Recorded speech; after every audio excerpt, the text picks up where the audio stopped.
Alright, so next thing that we want to do, because last time we left it off, we defeated Shaper. The next one is to defeat the Elder, and you're going to have to acquire these maps. You'll see that they have these little faces on them. It's going to say influenced by the Elder, and then it says the map is occupied by Purifier, Enslaver, Constrictor, and Eradicator. You got to do all 4 of these. These ones are really, really easy. Most of the bosses, the whole mechanic is you get to the boss, but during the boss, there's going to be something a little bit different. I'm just going to fast forward one of these, and then I'm going to show you guys the Elder fight, as that's kind of the more important fight. We're going to just fast forward it to it, but the boss is a little bit different here. It's kind of like the Guardians, although these ones are a little bit easier, I would say. Definitely, but let's go ahead and fast forward it.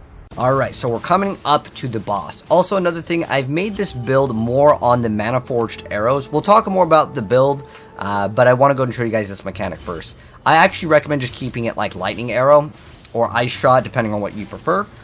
As of right now, you're going to see a lot of visual clutter. It was kind of something I wanted to test out, and I'm going to explain how the build works in case you guys do want to try it. It is very cluttering with the visual effects, but basically, when we shoot once, we have like several different skills activated. I'll explain how it works, but it's unnecessary to actually do. These bosses are even easier than the Guardians, I would say. It doesn't really matter which order you complete them in, but eventually we're going to be doing the Shaper and Elder at the same time so we can get our other watch done. So, how do these boss mechanics work? See, this is why I don't really recommend doing this. You'll see that there's little circles that spawn on the ground, but I can't even see these circles because this new Mana Forged arrows, which it got some popularity, so I was like, okay, I'm going to go and mess with it and see how it goes. Is it good? It does damage. The other build is totally fine, though. It just looks kind of funny because there's so many skills going at once.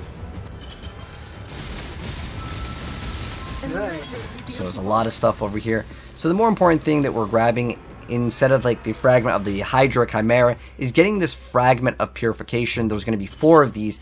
The bosses honestly are such an easy walkover. There are some that have a little bit more. I'm going to show you guys all of them, but like there is very little explanation I would say required for most of these bosses, as they don't really do too much. That it's a little bit different that I would have to explain, but I'm going to go ahead and show you guys all of them to show them, but that is one of the 4 down. Alright, next boss over here. So there's a long animation for the boss to finally come out, but we'll get him down, no problem.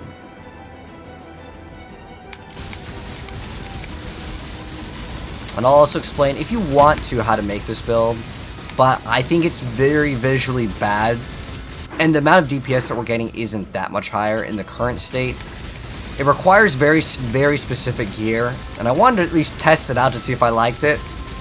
I mean, it looks funny for a little bit to have all these skills activated, but they deal significantly less damage. However, because there's so many of them, you get a little bit more damage, but like I said, most of these are just absolute walkovers. So there's enslavement, and we got him down.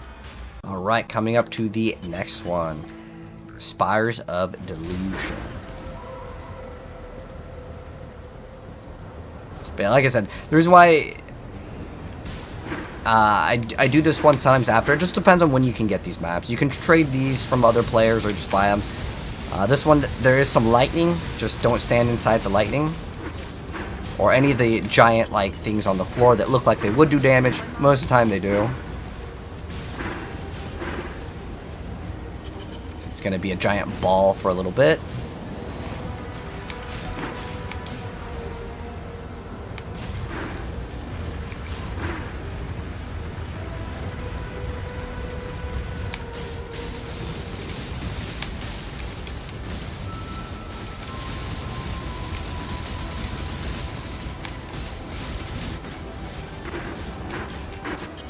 Sometimes you'll teleport away.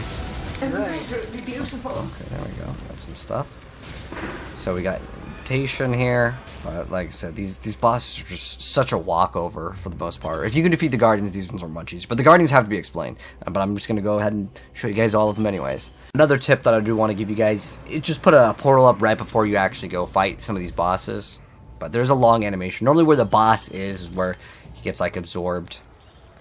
And he goes inside this little cocoon thing.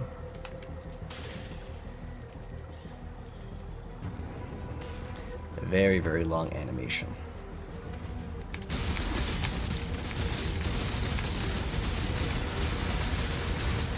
Constrictor. Teleport. There we go. So there's these little like flower pods, and then he kind of attacks into a star pattern, but because there's so much visual clutter, I literally can't even see what he's doing. And we teleport to his last phase, and ideally you want to be behind him, but again, it's so hard to see because there's just so much visual clutter with the build currently. And like I said, that's why I don't recommend you guys to swap into this build, which I will explain it really quick, and I'll link the pod if any of you guys do want to try it. But there is one actual recommendation that I do want to go over. So now that we have all 4 parts, I will basically explain this build really briefly, but I do not recommend it. I'm just giving you guys the info. So there's a build that got really popular, and it's all about using all these mana forged arrows. It will require you to have 2 6 links, 2 socketed, or has a socket as a implicit on your rings. You're gonna have to basically redo a lot of the stuff with the build, and it's really tight on gems. You're gonna have to drop your cast when damage taken steel skin. I don't recommend it, but I'm going to show you guys it anyways. So how this build works now in terms of the tree, I will show off the tree real quick. I got a set of cluster jewels. This you can actually do for all builds. You can get these things called cluster jewels that give you extra passives that aren't normally on the tree. And how it works, do I still have another one? We can, hold on, let's see if this one has a passive skills grant you. Let me type another one. So this is what a cluster jewel is. Let me find one that has a different bonus here. So how these cluster jewels works, they have to be put in this socket over here that is considered a large jewel socket. And so what you can do with it is it goes, this is medium, okay. So you can start off by putting a large cluster jewel, and then you could put in a medium, and then you could put it in some smalls. So how it works is these are sockets just like you would put in your normal jewels. When you put this in, it's going to extend the skill tree.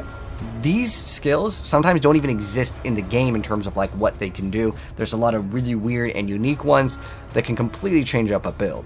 So it pretty much extends your tree. The ones that I went and got were Sadist, so it just gives us extra elemental damage if we've chilled, ignited, and shocked an enemy. As long as we have fire damage, cold damage, as well as lightning damage, we will be able to apply some sort of effective chill. Even if it's only 1%, it doesn't really matter, as this build now does like all the damages.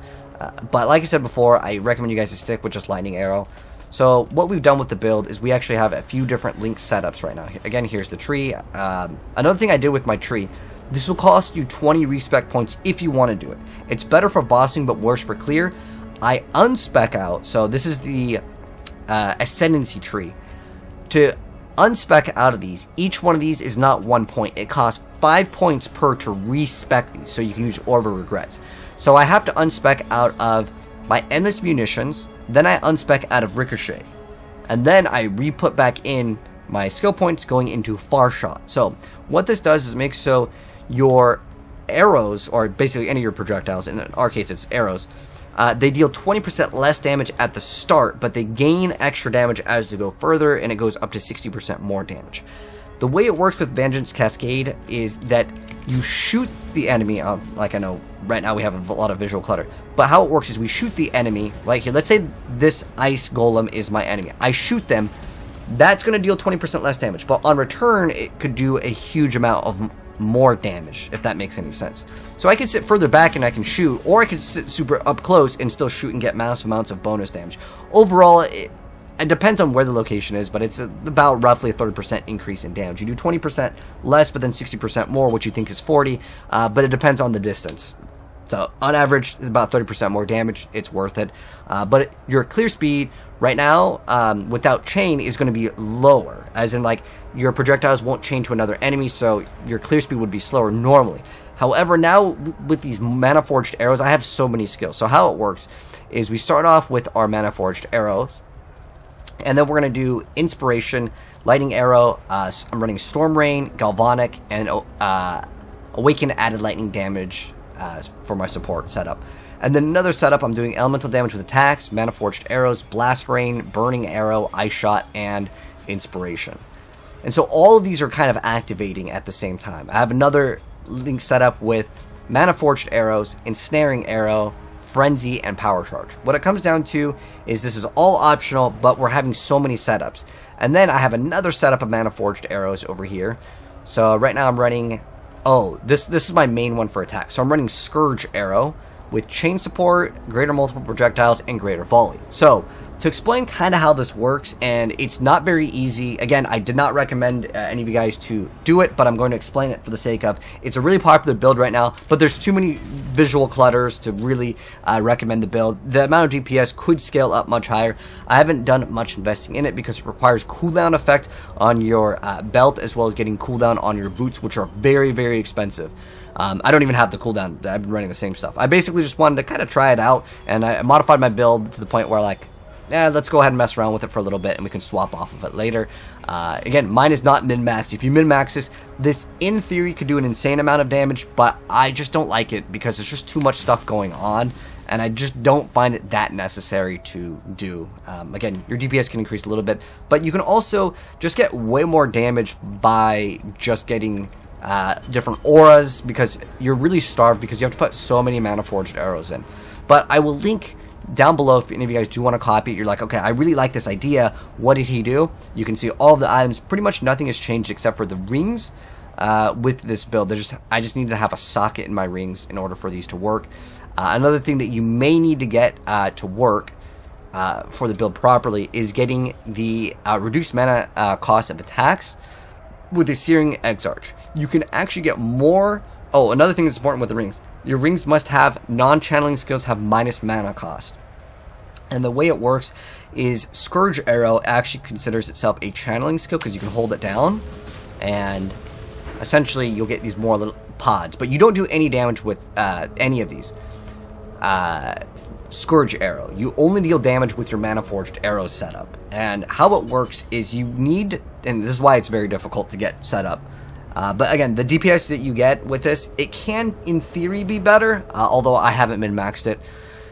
You want your ability, in our case it's Scourge Arrow. The reason why I'm running like Greater Multiple Projectiles and stuff is because it costs more mana this way, and I need this skill to cost over 3 times the amount of my other skills that are activating on Mana Forged Arrows. So in our case, Scourge Arrow costs 13 mana, while Burning Arrow costs 4, Ice Shot costs... Oh, Galvanic cost... let's select Galvanic over here. Let's look at Ice Shot. Ice Shot costs 1 mana.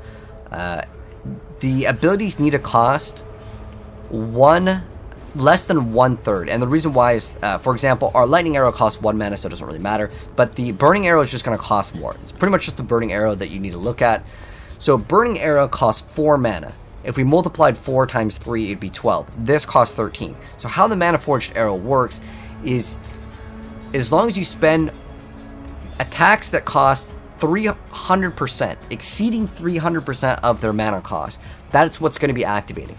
There's another really difficult thing that you need to do with this, because this has a cooldown time of 0.5 seconds. So if your attack speed is more than 2 per second, you will overlap on your support gem. Now you can overcome this by getting a bow with the Crucible tree that has increased cooldown recovery rate, which is only available for Crucible. There's other ways to get cooldown reduction, but it's kind of a rare thing to get in Path of Exile, but it happened to roll on it. There's nothing really too special with this that I need to go ahead and mention. This has actually reduced attack speed, which is a bad thing, but it doesn't really matter because this build has way too much attack speed. Once I get all my Frenzy and all my charges up, we actually have too much attack speed, so we actually already overlap our Mana Forged Arrow. We can have 1,000 attack speed. The DPS will not really increase that much because we hit, like, our Scourge Arrow, how much damage is it? 9,000 damage is nothing. But we actually have so many different skills. Like this one, it says 36, but there's just so many things that are going on all at once. That's how we get our damage up quite high. And the reason why, instead of running just one skill with a bunch of support gems, we need to keep the mana cost low. And in order to keep the mana cost low, we don't want extra mana multipliers. So that's kind of how it works. Like I said, it's kind of optional. Although something that I don't think is optional is getting a armor piece at this point in the game where you have additional curse and crit strike chance and swap off the cost breeze. It's up to you on what you want to do. You will need to get chaos resistance in other areas, but that's kind of normal. When you swap one piece of gear, other resistances may go down. But let's go ahead and now do the Elder. Alright, so Put on all the pieces in that exact shape, and we're going to be doing the Elder. And eventually we're going to have to do Elder and Shaper at the same time as part of the progression. So, this boss, there are a few different attacks you got to watch out for. So, when he is doing this little thing with his hands, it kind of attacks in a cone, so just get behind him. There's another attack where you'll see it kind of looks like a donut. You want to stay inside the donut hole. If you move outside, you're going to take damage. And then there's like other phases where you like, got to destroy portals, but it's really not that big of a deal. So, let's go ahead and start attacking him. And ideally, you want to be, again, behind him the whole time. So you can see the donut hole. Oh, we're kind of frozen here. Oh, we survived it. He'll lock you in place, but I popped my flask over here, so we're A-okay. Move on to next step. So there's going to be a bunch of portals and stuff. You're supposed to destroy them. But since we have so many projectiles that just going all over the place, I really don't even need to aim. With Maniforged arrows, how I believe it works is it auto targets, so you don't even need to aim. You don't need to. I could literally just shoot wherever, but still keep moving because you don't want to accidentally take damage. But I would say this boss fight is relatively easy. But later we're gonna have to do both Shaper and the Elder at once, which will be a little bit harder. Because we're gonna have to like not get hit by giant like laser. So we've already done Shaper, so you guys know the mechanic for the Shaper. But yeah, this fight I would say is relatively a pushover. It just sucks when you get frozen by him, because you may need to activate your flask. Even though we're like immune to freeze, I don't know if the game considers it like I think it's like some sort of like I don't know if it's considered stunned exactly, but basically, yeah, you're not going to be doing too much. But, as you can see, it's pretty much a cakewalk.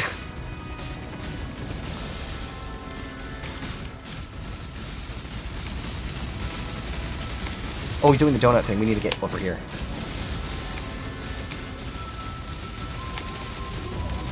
And when she says come over to me, come over to her. Because otherwise, there's a big boom. And we got a fragment, which is the most important thing. And I think this can actually be worth something as well. But the most important thing is we got a fragment. So, the thing is that now you can do this 4 times and then hopefully eventually get all of the fragment pieces needed. So you can see how much each one of these costs. Now in order to progress, you will need to collect all of these. So you need to get the fragment of shape, knowledge, terror. Now you get all of these. We got the one we got was the bottom right, so it's a cheaper one. The other ones are more expensive, but there's also Shaper to defeat, and you will get these by just keep on rolling those again and again. Or you can buy these from other players. Now, the thing that drops that is worth it is called a Watcher's Eye. This whole fight is pretty easy. The Watcher's Eye, just unidentified, can go for almost, I guess it's right now it's about half a divine. But that's pretty much what can drop that is worth it, and it shows in this thing called Awaken PoE Trade what the things are worth. So Orb Dominance, you can see it's 178, but that's where we're going to go ahead and end it off on this part, because we already showed off Shaper. Now we've done Elder, and then we're going to now eventually do Shaper and Elder at the same time. It is required for one of the Void Stones. We have to defeat Elder in the Shaper's realm, which is actually going to be both of them at once, so it's going to make it a little bit more difficult, but I would say it's pretty easy, especially with this build. You'll have no problem because it's not melee. But anyways, hope you guys enjoyed this part of PoE, and again, the POB for this build will be linked down below in the pinned comment, just in case any of you guys do want to try this build. That's like, it's got so much clutter, it's got like all these different effects, but like I said, it does do more damage, but it's probably not recommended for beginners. One, because it requires a lot of stuff to change in the build, but also the amount of damage that you get right now in the current state, unless you happen to get these boots, which are super expensive, which I do not even have, so you can run the build without it. You're going to overlap your attack speed, and you need to get this like cooldown reduction to a point where it becomes a lot more effective. But that's going to wrap things up. If you enjoyed it, drop a like on it. I'll see you guys in the next part.